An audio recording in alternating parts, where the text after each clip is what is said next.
Good morning, preppers. How are you today? To be honest, our family's been a little bit on the ill side, which is not fun. But you know what? This time of year, these kind of things happen. In fact, they're talking about in the news RSV going around. I don't have RSV as an adult, but also the flu and colds, all those things that float around. And, in certain circumstances, they actually can be very much life-threatening. And as far as our family goes, we really don't like to take any type of pharmaceuticals. But there's sometimes it happens. Sometimes, I feel like we need to go ahead and just try to beat a fever, for example. You don't want to have a really high fever. But that's actually where we get to today's news.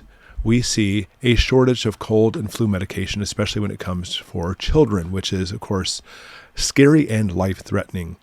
Key medications are actually on the low. There's shortages of those. Like they said, flu and RSV has spiked in young children. I mean, really, I don't know if you know it, but they have really spiked. It's unbelievable how much RSV has really come out. I wonder what could have caused this.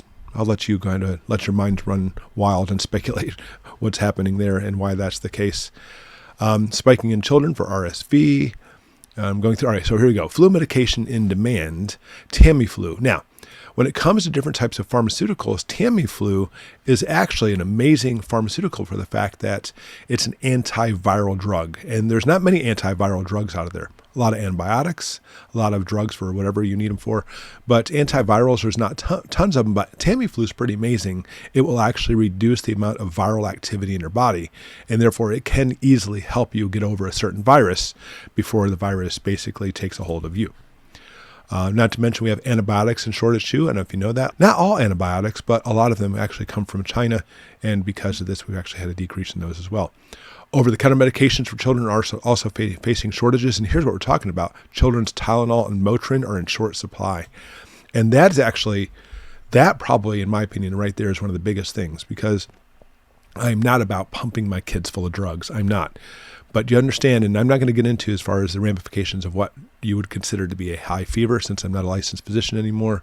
But you need to check with your doctor on this, because if the fever gets too high, it can actually start causing brain damage, seizures, et cetera, et cetera.